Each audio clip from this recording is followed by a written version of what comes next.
នឹងបងប្អូនដោយសាររដូវនេះរដូវវស្សារដូវវស្សាខែ8ហើយបងប្អូនណាខែ8ឆ្នាំ2026ត្រូវនៅថ្ងៃទី14ចឹង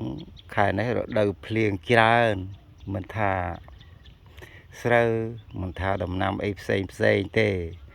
មើលទៅគឺខៀវស្អាតបៃតងបដ ாய் អញ្ចឹងខៀវបៃតងអ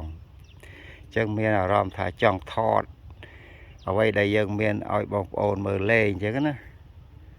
ហើយដំណាំអស់នេះវាអត់មានតម្លៃអីទេដូចចេកដូចអីអញ្ចឹងណាវាមានតម្លៃប្រហែលដូចថាទុរ៉ែនទៅអីគេទេ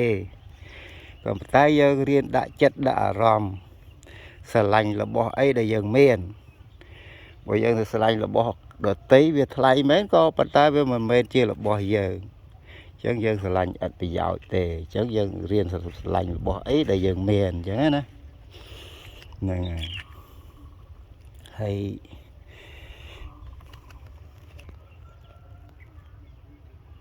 ហើយបងប្អូនប្រហែលជាគិតដូចខ្ញុំហើយ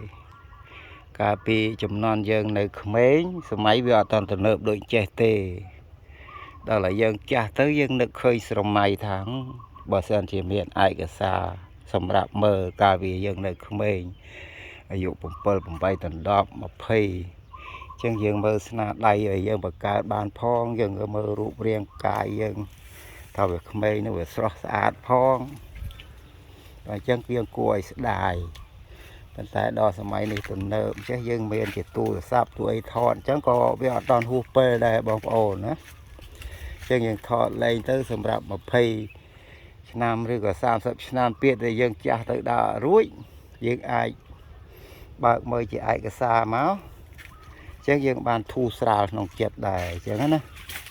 ហ្នឹងហើយអញ្ចឹងខ្ញុំចង់ប្រាប់ពលិបងប្អូនមួយថាអញ្ចឹងពេលដែលយើងនៅក្មេងកម្លាំងមកមួនណាយើងត្រូវរੂអ្វីជាកម្មសិទ្ធិរបស់យើងមួយសម្រាប់ដែលយើងចាស់ទៅពីអ្នកប្តីប្រពន្ធណាដូចជាយើងជីកស្រះគឺបង្កើតភូមិបកអីចឹងទៅ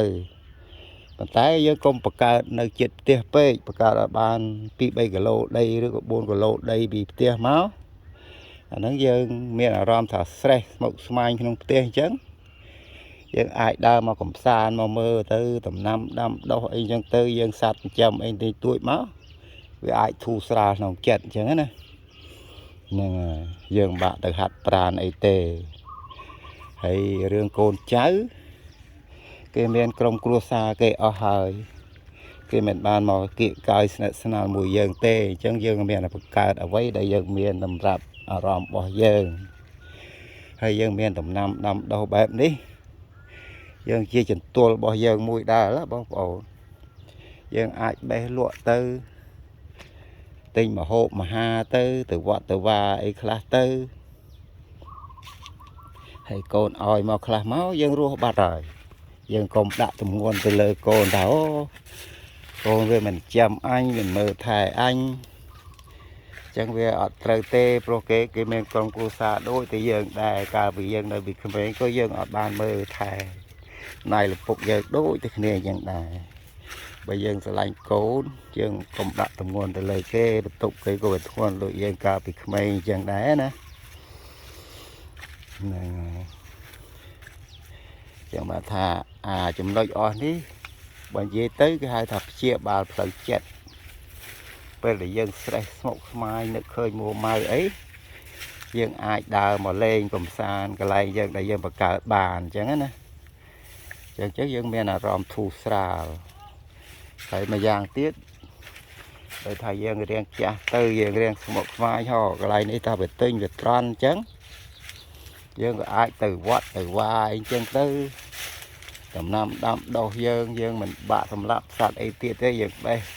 លក់តិចតួចទៅយើងអាចទៅវត្តបានហើយទៅជួបមិត្តភក្តិអញ្ចឹងទៅហើយបើយើងចំណាស់នេះហើយបើនិយាយទៅវាត្រូវឯកកោលហើយកូនចៅក៏គេបានប្តីបានប្រពន្ធបែកទៅឆ្ងាយយូរគេមកលេងម្ដងហើយចំណែកមិត្តភក្តិនោះក៏ ស្លាប់អស់ខ្លះទៅបែកទៅឆ្ងាយខ្លះទៅបើយើងទៅលេងផ្ទះគេញឹកញាប់ពេកគេត្រូវមើលទឹកមុខគេទៀតមិនដឹងគេសប្បាយចិត្តនឹងយើងអត់ចឹងកាទៅគេរវល់គេវល់មកកំដរយើងយកចិត្តទុកដាក់យើងវាខាតការងារគេក៏អញ្ចឹងទៅយើងត្រូវបង្កើតបែបនេះមកហើយបងប្អូនអាចមានសមត្ថភាពបង្កើតទ្រង់ទ្រាយធំជាងនេះគួរតែល្អនេះតាមសមត្ថភាពរបស់យើងណា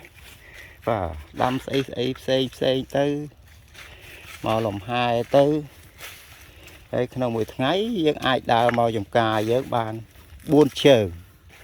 វាមួយជើង3គីឡូ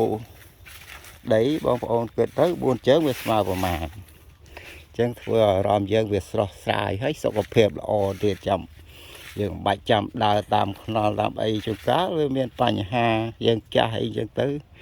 ក្មេងខ្មាំងវាជិះម៉ូតូលឿនអីចឹងទៅវាបុកវាអីគេយើងក៏មិនដឹងអញ្ចឹងយើងមកចេះវាមានសមត្ថភាពជាងបងប្អូនណាបាទហើយវាមានប្រយោជន៍ផងយើងមើលដំណាំដាំដុះយើងទៅពេលទៅវិញទៅយើងហូបបាយឆ្ងាញ់ទៅលក់ស្រួលទៅនឹងសុខភាពយើងល្អបាទដែរជាពិសេសដូចខ្ញុំអញ្ចឹងខ្ញុំមិនសូវជាមានការឈឺស្កាត់អីទេព្រោះមួយថ្ងៃខ្ញុំត្រូវដើរមកកន្លែងខ្ញុំនឹង4ជើងដូចហាត់ប្រាណដែរអញ្ចឹងទៅវិញទៅខ្ញុំហូបបាយហូបអីទៅរកខ្ញុំស្រស់ស្រាយនឹងហៅជាបាលផ្លូវចិត្តណាហើយចំណែកផ្លូវកាយវិញយើងដឹងហើយយើងអាយុច្រើនវាប្រៀបដូចយើងម៉ាស៊ីនចាស់អញ្ចឹងកាលណាយើងបខំយើងយកអីតាមគេទៅវាឆាប់ខូចអញ្ចឹងយើងថ្នាក់ថ្នមថែវាទៅវាអាចបានយូរយើងហូបចំណីអាហារអីមើលទៅតែសមរម្យយូរហូបចាំហូបព្រោះសម័យឥឡូវវាមិនដូចសម័យពីដើមទេចំណីអាហារវាសម្បូរច្រើនវាមានគេបន្ថយអាហារកុំឲ្យលើសខ្លាញ់លើសគីឡូផងអញ្ចឹងទៅយើងត្រូវហូបប្រងដើម្បីសុខភាពណាព្រោះនៅបានយូរយើងមើលគេមើលឯងបានយូរអញ្ចឹងទៅព្រោះតែការស្លាប់វាមិនមែនដូចយើងដេកលក់ស្អែកឡើងយើងភ្ញាក់មកវិញទេតែស្លាប់ទៅហើយអញ្ចឹងឱកាសដែលយើងនៅដឹងថាធ្វើមិនល្អមិនអាក្រក់យើងរៀបចំផែនការឆាកជីវិតយើងតាមនឹងទៅព្រោះថាជីវិតយើងដែលរស់នៅលើផែនដីនេះវាប្រៀបដូចយើងមកទេសចរតែមួយរយៈតែប៉ុណ្្នឹងឯងចឹងចំណែកយើងដើរទេសចរហើយយើងត្រូវថតរូបភាពអ្វីដែលស្អាតយកទៅជាមួយកាលណាដែលគេអ្នកដែលមិនដែលបានមកមិនតាន់បានកើតឬក៏ឋានលើឋានក្រោមអីអ្វីហ្នឹងគេចង់ឃើញគេមិនដែលឃើញពីអំពើអាក្រក់ទេគេចង់ឃើញពីអំពើល្អដូច្នេះហើយយើងត្រូវតែធ្វើម៉េចយកអំពើល្អទៅជាមួយអញ្ចឹងណាហ្នឹងហើយព្រោះថាមនុស្សយើងម្នាក់វាមិនអាចជីវិតអមតៈទេម្ដងគេម្ដងយើងអញ្ចឹងទៅមើលស្លាប់ចំនួនយើងស្លាប់អស់ជាច្រើនអញ្ចឹងទៅយើងក៏គិតពិចារណាដែរអញ្ចឹងហើយបើមនុស្សដែលស្លាប់ទៅគេតែងដាក់រូបភាពសនិងខ្មៅអញ្ចឹងគេចង់បញ្ជាក់ថាការដែលនៅរស់វាមានតែអំពើល្អនិងអំពើអាក្រក់ហ្នឹងហើយចឹងបងប្អូនចាប់អារម្មណ៍ពីចំណុចហ្នឹងបងប្អូនប្រហែលជាអាចធូរស្រាលក្នុងចិត្តថាលេងខឹងលេងខោអីច្រើនហើយព្រោះថាស្លាប់ទៅវាមានតែអំពើល្អនិងអំពើអាក្រក់មានសមានខ្មៅតែប៉ុណ្្នឹងឯងចឹងប៉ុណ្្នឹងចុះបងប្អូនណាបាទវីដេអូនេះរៀងវែងតិចសូមអរគុណច្រើនចឹង